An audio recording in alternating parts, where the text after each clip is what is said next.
read little snippets from the grandkids and some of the older great-grands, these little stories that they remember. There is something special about the bond between a grandpa and his grandkids. Ashley says, Papa always had those big old bubblegum pink mints that turned his mouth bright pink. Every time I saw them, I'd steal one, knowing full well I didn't like them, but I took one every time anyway. He'd slyly rid me for spitting it out after 30 seconds. Michael says, always remember and miss the random phone calls he'd get. He'd ask if I was watching whatever game happened to be on, how school was going, and if I was keeping all the pretty girls away from me. From Blair. As a grandkid, I always looked forward to visiting the house with the horse barn off the dirt road west of Jamestown. Grandpa would take me out to the barn and show me how to feed oats to the horses. As I got older, he even let me help with the hay, just as long as the horses were off in the pasture. He'd lift me up on the big horses, get me in the saddle, and walk alongside me while I rode around the worn exercise ring. When it wasn't my turn, I'd sit with Grandma and watch him help the other grandkids. In college, I stayed close with Grandpa. Jen and I would visit at least once a week to do laundry, and he always greeted us with a snide remark, and then beat us at pinochle while the clothes dried. Grandpa was full of jokes and never let anyone take themselves too seriously. Despite his humor, he was incredibly caring. He came to see us in New Rockford when Jen did her first holiday service. He brought us lunch in Jamestown at least twice a month. And he always asked how Duke basketball was doing, and he always shared his candy. Brad says, one of the fondest memories is Grandpa going through family history with AJ. I also love sitting in his recliner with him, watching old westerns, eating candy, and playing digital piano. I'll probably remember more as the week goes on, he says. Steph, who couldn't be here today, says this. It's the brown putnish stuff story. When I was in high school, Mom, Grandma, and I went out to eat at Joe Dean's in Yankton. When I got dessert, I came back with something chocolatey. Pudding, whipped cream, and who knows what else. All mixed together. And Grandpa asked what it was. I said, I don't know. Brown puddingish stuff, I think. Grandpa found that answer hilarious, and it became an inside joke between us. It was one of his favorite things to bring up whenever dessert came up. He even gave me chocolate pudding for Christmas one year. It's one of my favorite memories of Grandpa and his sense of humor. From Bryce. Papa told every waitress ever that I thought they were cute. I was mortified. And of course, his turkey joke. It runs its course until you have kids of your own, and then they think it's the funniest prank of all time. There was also the time I had to wrestle a newborn foal into a sled while Papa dragged us both through the mud back to the barn in the middle of winter. From Audrey. I remember the first time I visited Papa and Grandma at their house in Arizona. We went to the pickleball court and he taught me how to play. It's still one of my favorite outdoor activities to play with my friends today. From Brooks. Whenever there was a football game we were both watching, we'd bet a dime on it and then mail the coin. Another one, kind of random, but maybe not so random, Brooks, is he'd always say, B-R-O-O-K-S spells turkey. And I'd fire back with, no, B-O-B spells turkey. And we go back and forth like that. From Jamie, his married-in granddaughter. I got to travel to North Dakota with Seth the summer after we graduated high school in 1995. I had met the family before, but this was my first time visiting North Dakota. Papa wanted to show me around town, and since he knew I showed horses, we had to check out all his horses and his friends' horses too. While we were loading up a younger horse, it started acting up. Papa either got stepped on or knocked around a bit, and you could tell he was mad, but was trying to hold it together. I asked if he wanted me to try. He handed me the lead and I got the horse loaded. So I must have passed the test because after that I always felt like I was part of the family. I lost my own grandpa the following year during college, and I'm beyond grateful that Pop and Grandma chose to love me if I their own. From Dylan, who couldn't be here today either, but he says, the time he took me shoe shopping in Arizona really stands out.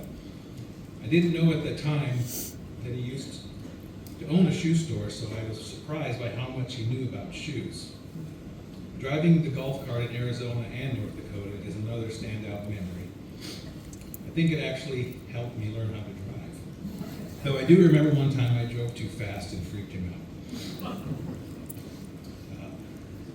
Harper says, my favorite memory of Papa is when he and Grandma came down to Bolivar to visit and were watching my brother Dylan run a cross-country meet. Grandma, Papa, and I were in the car studying for my spelling test. And one of the words I was struggling with was turkey. Can't make that up. Papa said, you know how to spell turkey? Harper. I quickly replied, no, it's spelled B-O-B. And everyone laughed, and I think he was a little taken back by my snarkiness, and I knew I was very loved by Papa Turkey, as she calls him, because of his consistent phone calls and jokes. So then there's me, and I've been putting this off all week because as you start to think about it, there's just so many memories and stories, it's hard to be concise. I mean, I've got pages of them, I'm not going to bore anybody right now with them, but I'm going to tell you a few.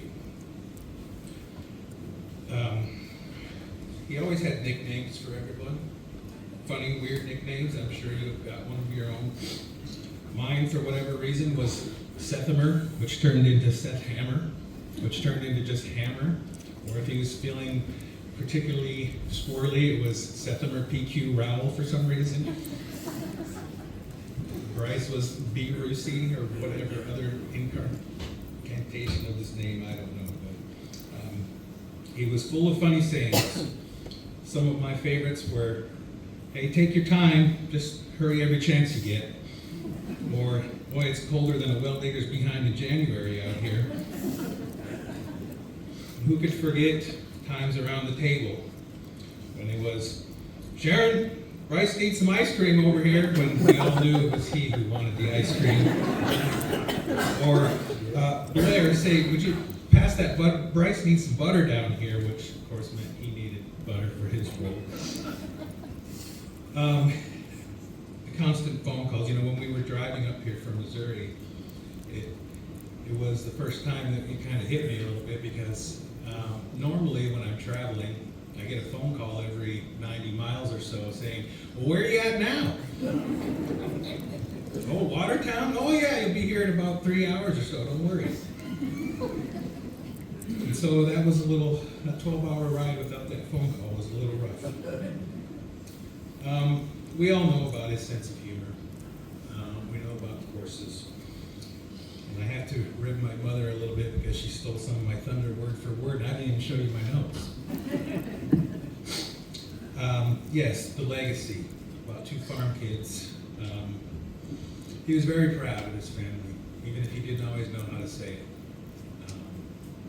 Countless college graduates, doctors, engineers, educators, business owners, the list goes on and on. We got 2 more starting college in the fall.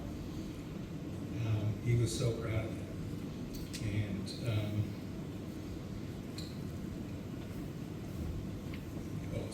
just some random things in my notes here.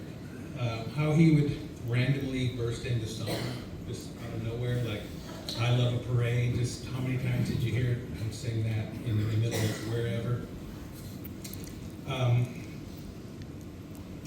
You know, I like to think that growing up in the unforgiving weather and the farm life of North Dakota was a big part of, you know, the hard work ethic that you talked about, the keen eye for detail. You know, he wasn't a perfect man. Sometimes he could be critical and hard driving, but at the end of the day, I think we owe success to what that planted. I know it is for me. It created an expectation of excellence and a high standard that we all live up to. And